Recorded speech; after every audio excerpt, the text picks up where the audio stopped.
자, 문제 4번입니다.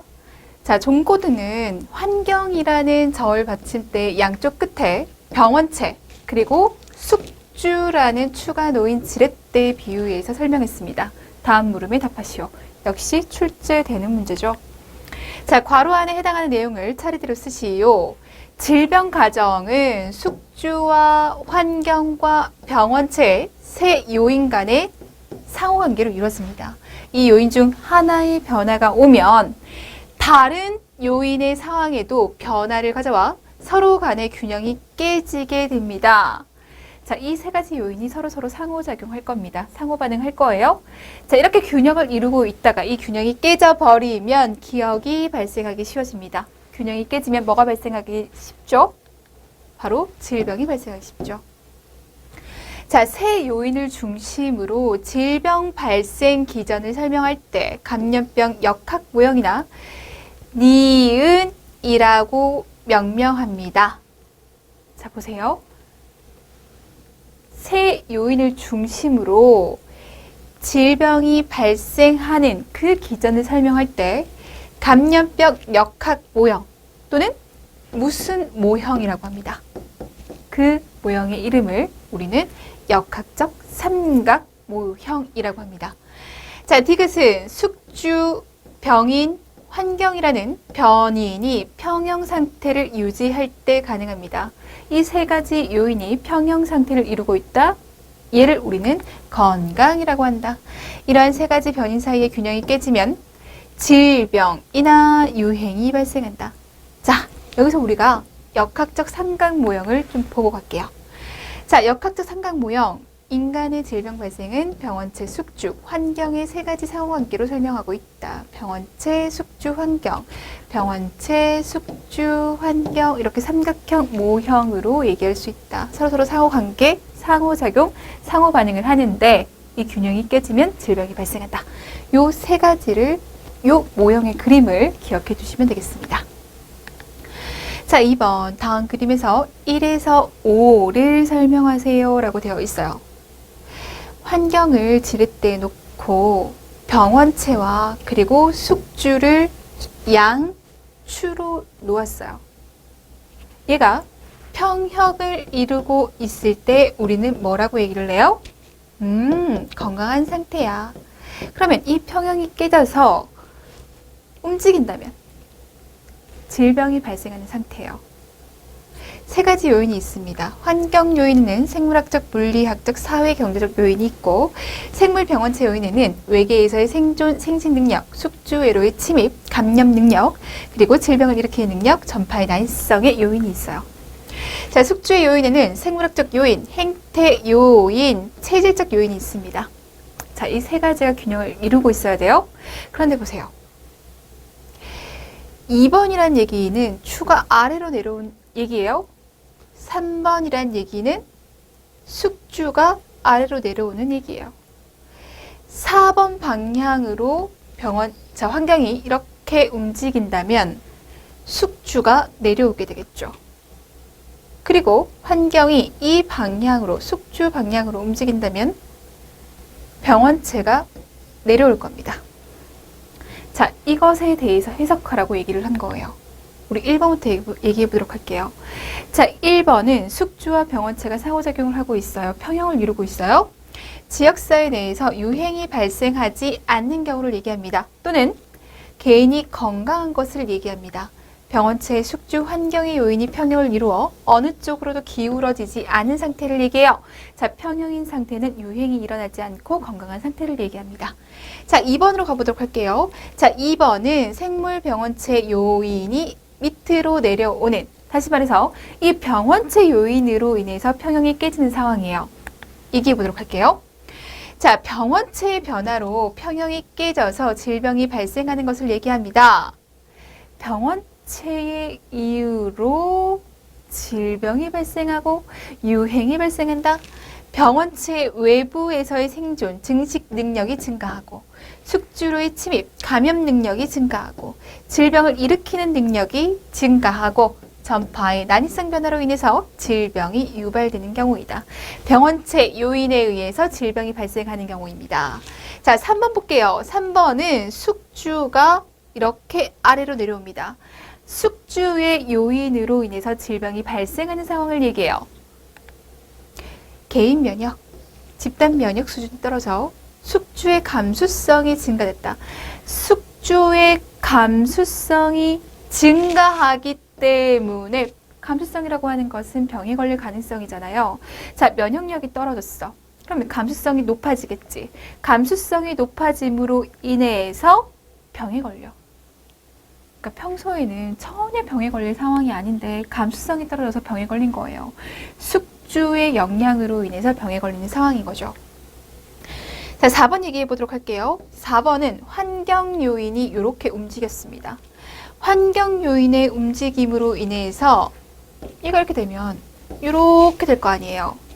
아, 환경 요인에 의해서 숙주가 변화돼서, 숙주의 요인이 변화돼서 질병이 발생하는 거구나. 이렇게 얘기해 볼 수 있죠. 환경이 숙주의 감수성을 증가시켰어. 이렇게요. 이번엔 5번이요. 환경 요인이 이 방향으로 움직였어요. 그랬더니 병원체가 아래로 내려옵니다. 아, 환경으로 인해서 병원체가 질병을 일으키기 굉장히 유리한 상황이 됐구나 라고 얘기해 볼 수 있죠. 그래서 환경이 병원체에게 유리한 방향으로 이동했어요 라고 얘기해 볼 수 있는 겁니다. 어떤 상황이에요? 지금 홍수가 났어요. 홍수로 인해서 우리 마을에 지금 감염병이 돌아요. 얘기해 볼 수 있죠. 홍수가 나는 상황은 환경이 병원체에게 유리해진 상황. 병원체 양이 많아질 수 있는 상황이잖아요. 그죠?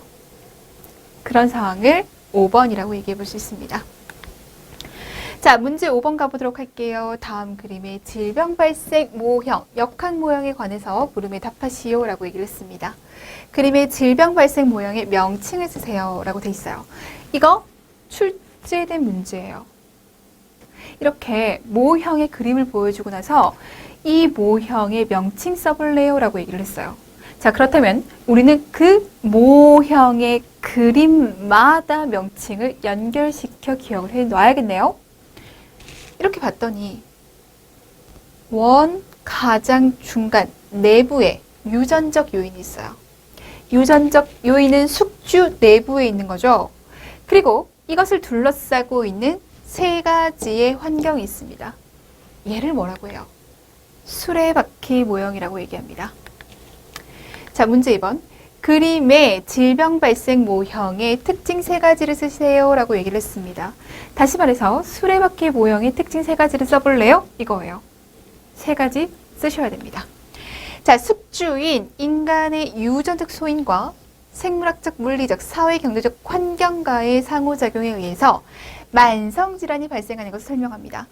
1번은 무조건 말씀하실 수 있으셔야 돼요. 말할 수 있어야 돼요. 뭐 얘기 나와야 돼요? 숙주. 그것도 숙주의 유전적인 소인이라는 얘기가 나와야 돼요. 그리고 환경이라는 얘기가 나와야 돼요. 그리고 이 모형이 급성질환이 아니라 만성질환이 어떻게 발생하는지를 얘기한다라고 하는 것을 얘기해야 돼요. 유전적 소인, 세 가지의 환경, 이 상호작용에 의해서 어떤 질병이 나타나? 만성질병이 나타나. 인간은 유전적 소인을 갖고 있고 서로 다른 유전적 소인으로 인해서 질병이 발생할 수 있다. 유전적 소인이 다르다, 인간마다. 그죠? 인간을 둘러싼 환경은 생물학적, 물리적, 사회, 경제적 환경으로 이들 환경은 인간에게 만성병 발생의 원인을 제공하게 되고 질병에 따라 한 가지 환경이 질병을 일으키는 원인이 되기도 하고 두 가지 이상의 환경이 복합적으로 작용해서 질병을 일으키기도 한다. 환경이 있고 유전이 있어. 이 유전과 환경과의 상호작용에 의해서 뭐가 발생해? 질병 발생해. 그것도 만성질병 발생해. 이 유전적 소인은 사람마다 달라. 수레바퀴 모형이에요. 문제 6번입니다. 자, 다음 그림의 질병 발생 모형에 관한 물음에 답하시오. 다음 그림의 질병 발생 모형의 명칭을 쓰세요. 자, 결국에는 이러한 요인들이 서로 얽히고 설켜서 심근경색이 나타납니다. 원인이 얽히고 설키면서 어떤 질병이 나타나? 라고 얘기하는 이 질병 발생 모형의 명칭은 뭐예요? 거미줄 모형, 원인막 모형입니다. 같은 얘기예요. 둘 다 기억하셔야 됩니다. 자, 이 모형의 특징 세 가지를 얘기하래요. 첫 번째, 질병 발생에는 여러 가지 직간접 원인이 서로 연관되어 있고 선행하는 요소가 복잡하게 연결되고 이러한 연결의 결과로 질병이 발생한다는 것이다. 자, 모형을 보면요. 얘가 발생하는데 얘 요인이 여기에 영향을 끼쳤어. 얘가 여기에 영향을 끼치고 이렇게 영향을 끼쳐. 그래서 얘가 이런 걸 형성했는데 이로 인해서 있잖아. 얘가 됐어. 이렇게요. 계속 직접적인 간접적인 요인들이 얽히고 설켜서 얘가 나타났어요. 직접적 요인, 간접적 요인 얘기할 수 있잖아요. 자, 이로 인해서 질병이 발생해. 병인, 숙주, 환경을 구분하지 못해요. 여러 요인들이 직간접적으로 얽혀 설켜 있기 때문에 구분하지 못하고 모두 질병 발생에 영향을 주는 요인으로 파악하면서 질병 발생과 관련된 선행 요소는 마치 거미들처럼 서로 복잡하게 얽혀 있기 때문에 그 근원을 찾기 어렵다는 개념입니다. 아, 근원 찾기가 어려워. 요소가 복잡해. 이 요소들의 연관성으로 인해서 질병이 발생해. 여러 가지의 질병 발생 요인을 강조하고 있고 특히 만성질환이 사람의 내부, 외부 여러 환경들에게서 서로 얽히고 연결돼서 발생한다는 것을 설명합니다. 얘 역시 만성질병과 관련이 되어 있어요. 만성질병 포인트 두시고요. 많은 원인 요소 중에 질병 발생 경로상의 몇 개의 요인만 제거하면 질병을 예방할 수 있다는 개념입니다. 요소 몇 개 제거하면 질병 예방 가능해. 서로 이렇게 연결됐잖아요. 그거 어느 하나 끊어주면 질병 발생 안 할 수도 있어 라고 하는 겁니다. 거미줄 모형, 원인막 모형. 자, 두 번째 챕터 넘어가 보도록 하겠습니다. 자, 두 번째 챕터 역학적 측정 지표입니다. 아, 지표가 나와요. 공식이 나와요. 이 지표, 이 공식이 뭘 의미해? 의미. 그래서 얘 어디에 활용할 수 있어? 활용할 수 있는 얘기가 나온다면 어디에 활용할 수 있는지까지. 그리고 공식 알아야죠. 그리고 값에 대입해야 됩니다. 지표 A급 잡을게요. 자, 문제 1번 갈게요. 자, 다음 물음에 답하시오. 괄호 안에 기역, 니은, 뒤끝, 리을에 해당하는 내용을 차례대로 쓰시오. 자, 지표에 대한 얘기를 하고 있어요. 이 지표는 이렇게 활용되고 있어. 이렇게 활용될 수 있는 지표가 뭔지 한번 써봐 라고 얘기를 합니다. 자, 발단 환자, 1차 환자를 가진 가구의 감수성이 있는 가구원 중에서 이 병원체의 최장 잠복 기간 내에 발병하는 환자의 비율로 감수성자들이 이 병원체에 폭로되었을 때 발병 확률 개념으로 감염성 질환에서 해당 병원체의 감염력과 전염력을 측정하는 데 유용하다. 여기 포인트를 주세요. 감염성 질환에서 이 병원체의 감염력과 전염력을 측정해 볼 수 있는 지표야. 이렇게 기억하시면 돼요. 우린 얘를 2차 발병률이라고 얘기를 합니다. 자, 우리 가족 중에 누군가 한 명이 걸렸단 말이에요. 그러면 가족에게 전파돼서 걸렸을 수도 있고 안 걸렸을 수도 있죠. 그럼 걸렸는지 안 걸렸는지를 알아보기 위해서 최장 잠복 기간 동안에 질병이 발생하는지 안 하는지를 알아봐야 될 거 아니에요. 아, 잠복기가 있으니까 최장 잠복 기간 내에 질병이 발생하는지 안 하는지 알아봐야 될 거 아니에요. 처음 걸린 사람이 1차 환자예요. 2차 환자가 나타나는지 나타나지 않는지를 볼 거예요. 그럼 얼마나 나타나는지에 따라서 감염력, 전염력을 측정할 수 있죠. 2차 발병률입니다. 자, 어떤 질병이 생명에 영향을 주는 위험도, 질병에 대한 치료법의 발달 정도를 나타내주는 지표, 치명률과 관련이 되어 있고요. 질병에 걸릴 확률, 위험도를 직접 추정해서 질병 발생의 원인을 규명합니다. 자, 원인 규명, 발생률이에요. 자, 어떤 질병이 한 지역에 얼마나 있는지를 알고 질병 관리에 필요한 자원의 소요 추정. 우리 지역에 이 질병을 가지고 있는 사람들이 얼마나 있어? 그럼 이 사람들에게 해줄 수 있는 자원이 뭔가를 해주려면 자원이 필요해요. 얼마만큼의 자원이 필요한가를 추정하는 데 유용하고 병상수, 보건의료기관이나 서비스의 공급 등의 계획을 수립하는 데 유용하다. 지금 우리 지역에 환자가 100명이야. 아, 그럼 몇 배대 정도가 필요하겠어. 이런 것들, 자원에 대한 얘기들 추정할 수 있게끔 하는 지표. 그것을 우리는 유병률이라고 합니다. 포인트를 자꾸 기억하시면 돼요. 감염력과 전염력을 측정할 수 있어 2차 발병률. 질병이 생명에 영향을 주는 위험도, 치료법 발달 정도로 나타나는 거, 치명률. 질병에 걸릴 확률, 위험도를 추정해서 발생 원인을 규명하는 데 도움이 되는 거, 발생률. 자원에 대해서, 자원이 얼마나 필요한지에 대해서 추정할 수 있어 유병률, 그 활용에 대해서 얘기를 해봤습니다. 다음은 보건교사가 작성한 홍역 발생에 대한 감염병 통계 보고서입니다. 괄호 안에 기역, 니은에 해당하는 산출 공식 제시하고 값을 구하시오라고 되어 있습니다. 자, 기역, 니은을 봤더니 유병률, 발생률, 유병률과 발생률을 구하라고 했네요. 학생 100명당 비율로 계산하고 산출값은 반올림 없이 소수점 이하 첫째 자리까지 제시하시오라고 되어 있습니다. 이런 조건들을 잘 보셔야 돼요. 실수하지 않으셔야겠죠. 자, 유병률, 발생률 구할 수 있어 물어봅니다. 자, 2000땡는 땡월, 땡일부터 땡땡월까지 4주간의 홍역이 다음과 같이 발생하였기에 이에 대한 감염병 통계 결과를 보고합니다. 자, 이 고등학교의 총 학생 수는 500명이고 여기 이전에 기존에 홍역 걸려 있는 학생 수는 20명이에요. 이랬을 때 발생률과 유병률을 구할 수 있는가? 산출 공식 제시하고 값을 구하래요. 출제된 유형이에요.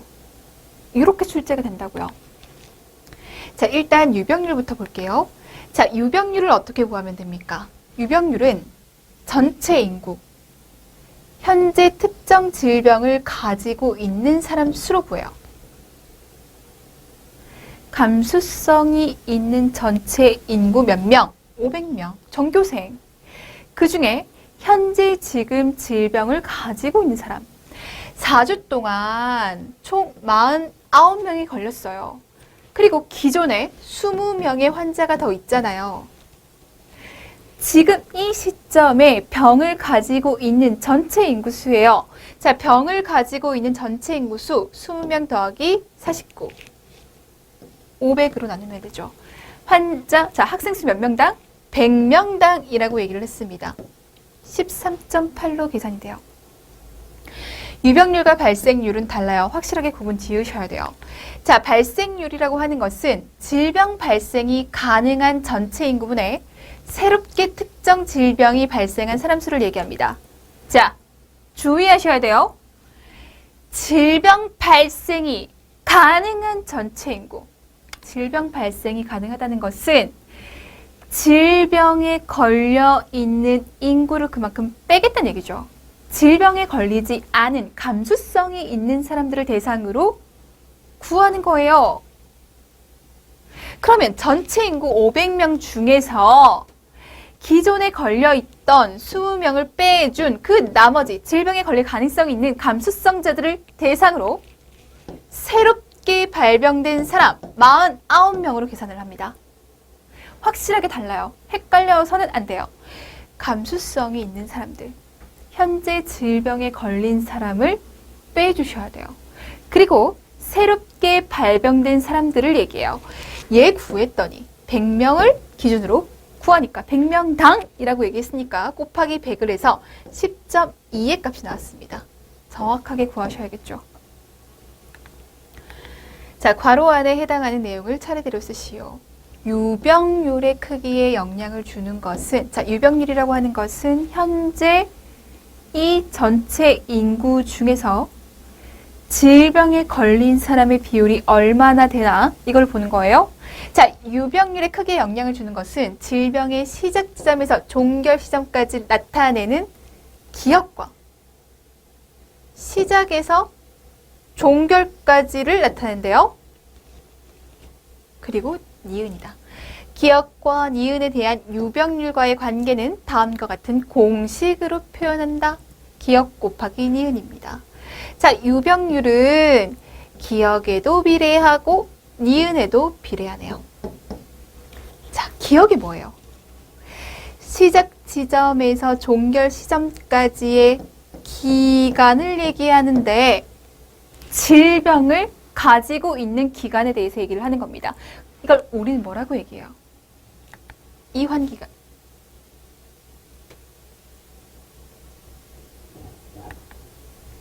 자, 2번 괄호 안의 기억 니은에 해당하는 내용을 차례대로 쓰시오라고 되어 있습니다. 자, 유병률의 크기에 영향을 주는 것은 이라고 되어 있어요. 유병률의 크기에 영향을 주는 것은. 자, 유병률이라고 하는 게 뭐예요? 그 시점 또는 그 기간에 전체 인구 중에서 질병을 가지고 있는 사람이 얼마나 돼? 이거란 말이에요. 자, 그 유병률 크기에 영향을 주는 것은 질병의 시작 지점에서 종결 시점까지를 나타내는 기억과 니은이야. 자, 니은과 기억에 대한 유병률의 관계는 다음과 같은 공식으로 표현돼. 자, 유병률은요, 니은 곱하기 기억이래요. 그러니까 유병률은 니은과 기억과 비례관계란 얘기죠. 니은이 많아지면 증가되면 유병률도 증가돼. 기억이 증가되면 유병률도 증가돼. 두 가지 모두 다 감소하게 되면 유병률도 감소하게 되는 그런 관계를 가지고 있습니다. 자, 유병률 크기에 영향을 주는 것은 질병의 시작 지점에서 종결 시점까지를 나타내는 기억과 자, 시작부터 종결을 나타내는 그 기간이 유병률의 크기에 영향을 줄 겁니다. 근데 어떤 기간을 얘기할까요? 유병률이라고 얘기를 했어요.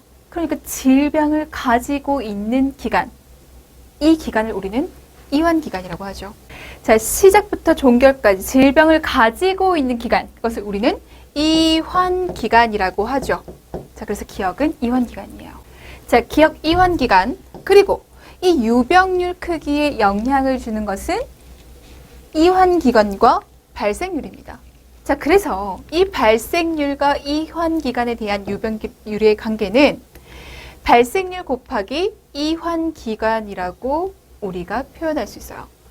발생을 많이 하면 많이 할수록 발생률이 높을수록 그 시점의 전체 인구 중에 질병을 가지고 있는 사람이 많겠죠.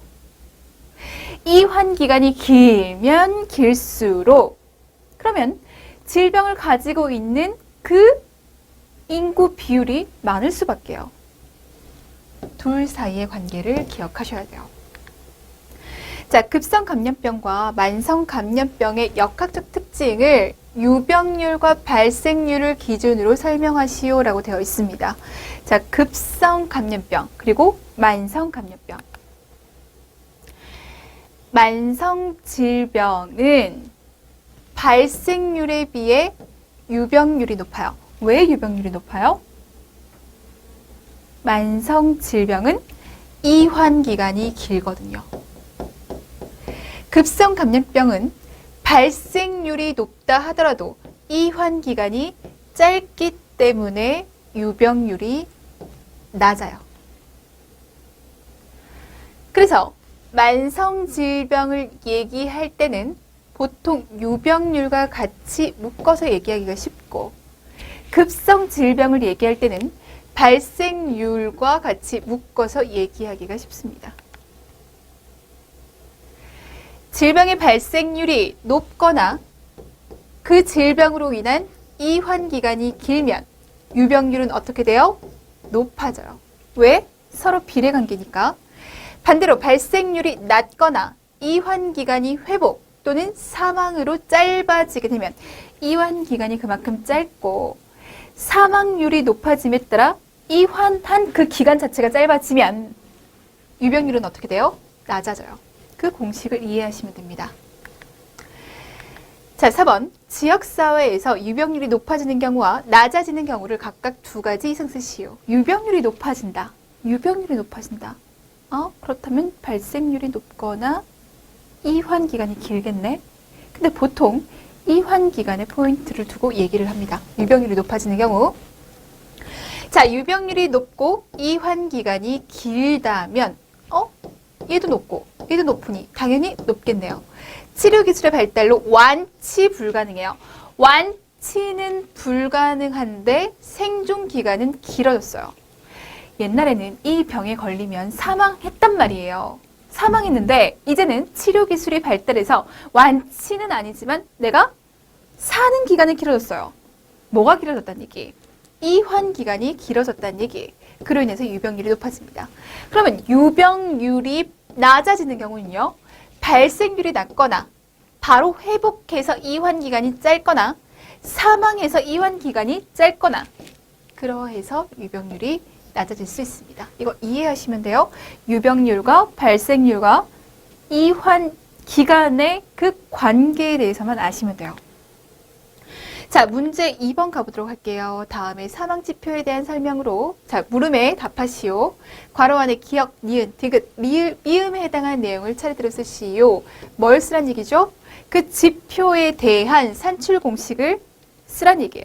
산출 공식은 무조건 기본이에요. 기본적으로 꼭 알고 있어야 되는 거예요. 자, 비례 사망지수입니다. 비례 사망지수는 특정 연도의 사망자 수 분의 동일 연도의 50세 이상 사망자 수입니다. 그래서 50세 이상 사망자 수가 전체 사망자 수에 차지하는 비율이 높다는 것은, 다시 말해서 비례 사망지수가 높다는 것은 그 지역사회의 국가 아니면 그 국가의 건강 수준이 어떻다는 얘기예요. 건강 수준이 높다는 것을 의미합니다. 자, 비례 사망률이라고 하는 것은 특정 연도의 사망자 수분의 동일한 연도의 특정 질환에 의한 사망자 수를 얘기해요. 비례 사망지수, 비례 사망률 완벽하게 다른 개념입니다. 건강 수준이 높다는 것을 얘기해요. 자, 영아 사망률이라고 하는 것은요. 어떤 연도의 총 출생아 수분의 영아라고 했죠? 1세 미만의 사망자 수를 얘기합니다. 자, 모성 사망비 어떤 연도의 총 출생아 수분의 같은 해 임신, 분만, 산육으로 인한 모성 사망수. 모성 사망률이라고 하는 것은 어떤 연도의 가임기 여성 수분의 같은 해 임신, 분만, 산육으로 인한 모성 사망수를 얘기합니다. 역시 헷갈리시면 안 돼요. 신생아 사망률이라고 하는 것은 출생아 수 분의 신생아라고 얘기했으니 같은 해의 생후 28일 미만의 사망수를 얘기해요.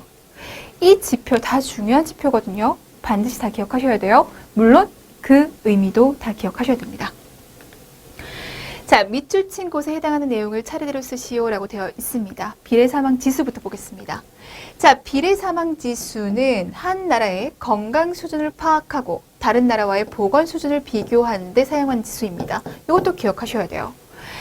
자, 사망자 수분의 50세 이상 사망수라고 얘기했어요. 전체 사망자 비율 중에서 50세 이상의 비율을 얘기합니다. 얘가 많으면 많을수록 노화로 인해서 사망했구나. 자연스러운 사망이구나. 어떤 보건학적 문제거나 환경적인 문제로 사망한 것이 아니라 노화로 인한 사망이구나. 전체 사망자 수분의 노화로 인해서 사망한 사람들이 많다는 것은 그래, 여기 환경 너무 괜찮네. 보건 수준 괜찮네 라고 보는 겁니다. 자, 그래서 비례 사망 지수가 크면 클수록 건강 수준이 높다라고 판단할 수 있어요. 알파 인덱스, 역시 알파 인덱스 의미 아셔야 됩니다. 구하는 거, 그리고 그 의미 다 기억하셔야 돼요. 영아 사망과 신생아 사망과의 관련 지표로 어느 해의 영아 사망수를 신생아 사망수로 나눈 값입니다. 신생아 사망분의 영아 사망이라고 얘기를 해요. 그러면 이 값에 대해서 우리가 이해를 해야 되는데 얘가 1에 가까운가? 아니면 1보다 훨씬 더 큰가? 이것에 대해서 생각을 해봐야 됩니다. 자, 알파 인덱스가 1에 가깝다는 것은 모든 영아 사망은 신생아 사망이기 때문에 그 지역의 건강 수준은 높다라고 얘기를 합니다. 자, 알파 인덱스 값이 클수록 신생아기 이후에 영아 사망이 크다는 것을 의미하므로 영아 사망에 대한 예방 대책이 필요하다는 것을 의미합니다. 이렇게 설명할 수가 있죠. 자, 신생아기의 주요 사망 원인은 뭐예요? 조산, 선천성 기형이에요. 신생아기의 주요 사망 원인, 28일 미만 아이들이 신생아가 사망하는 이유는 조산이나 유전적인 문제, 선천적인 문제. 그러니까 다시 말하면 죽을 수밖에 없었던 거예요. 사망할 수밖에 없었던 거예요. 자, 후기 신생아 사망 원인은 우리 영아 사망이라고 할게요. 영아 돌연사 증후군이나 선천성 기형이나 폐렴이나 영양 결핍이나 감염이나 사고 등이다. 물론 선천성 기형으로 사망할 수도 있고 돌발적인 문제로 사망할 수도 있죠. 그런데 이거 제외하고는 보세요. 폐렴이나 영양 결핍이나 감염이나 사고나 얼마든지 막을 수 있는 상황에서 막지 못해서 사망하는 거죠. 영양 수준이 나쁘다? 질병에 감염됐다? 사고로 인해서 보건학적인 문제를 가지고 있다는 거예요.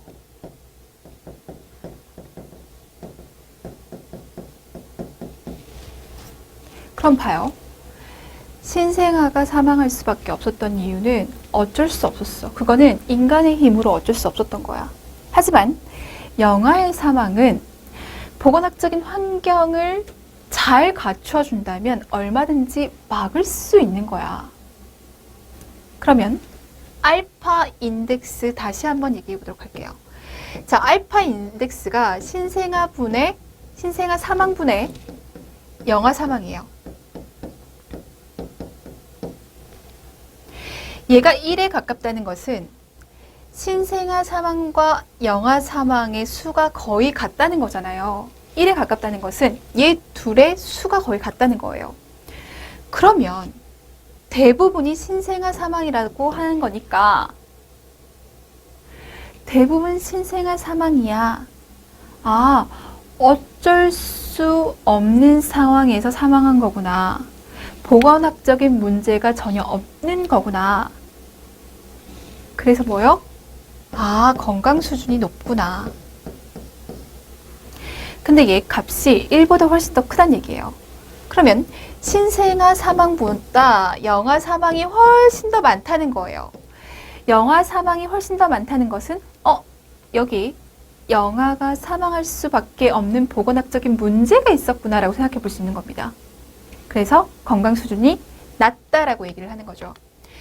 자, 그 지역의 건강 수준이 높은 것을 의미하게 되고 영아 사망에 대한 예방 대책이 필요하다는 것을 의미합니다. 문제가 있다는 얘기예요. 보건학적인 문제가 있어. 대책이 필요해. 이렇게 얘기해 볼 수 있어요. 자, 영아 사망률은 지역사회 보건 환경과 자원의 상태 파악을 통해서 국가의 건강 수준을 알 수 있는 대표적인 지표입니다. 포인트 꼭 잡아주셔야 돼요. 국가의 건강 수준을 알 수 있는 대표적인 지표 영아 사망률입니다. 보건 환경, 자원의 상태를 파악할 수 있기 때문에. 자, 영아 사망률, 한 국가의 건강 수준을 나타내는 대표적인 지표로서 가장 많이 사용되고 있습니다. 리을에 아주 민감해요. 영아 사망률은 모자 보건, 환경위생, 영양 수준에 아주 민감해요. 얘의 영향을 받는다고요. 그래서 산정관리 중요하죠. 환경위생 중요하고 영양 수준을 끌어올려주는 거 너무 중요합니다. 너무 중요한 영아 사망률 꼭 다 기억하셔야 돼요. 자, 3번 수집된 자료를 비교한 내용이다. 자료 중 잘못된 내용을 찾아 바르게 고쳐 쓰고 이유를 서술하시오라고 되어 있습니다. 자, 지금 데이터가 주어졌습니다. 이 데이터를 보고 나서 자, 모성 사망률, 영아 사망률, 신생아 사망률, 알파 인덱스를 비교할 수 있는지에 대해서 물어보고 있어요. 공식을 알아야 비교를 하든지 말든지 하죠. 첫 번째, 모성 사망률이라고 얘기를 했습니다. 자, 모성 사망률은 A 지역이 B 지역보다 더 높아라고 했는데 실제로 구해보셨나요? 실제로 더 높았습니까? 자, 모성 사망률이 B 지역이 A 지역보다 더 높았을 거예요. 모성 사망률 어떻게 구해요? 가임기 여성분의 같은 해 임신, 분만, 산욕으로 인한 모성 사망수예요. 가임기 여성 25만 분의 모성 사망수 20이에요.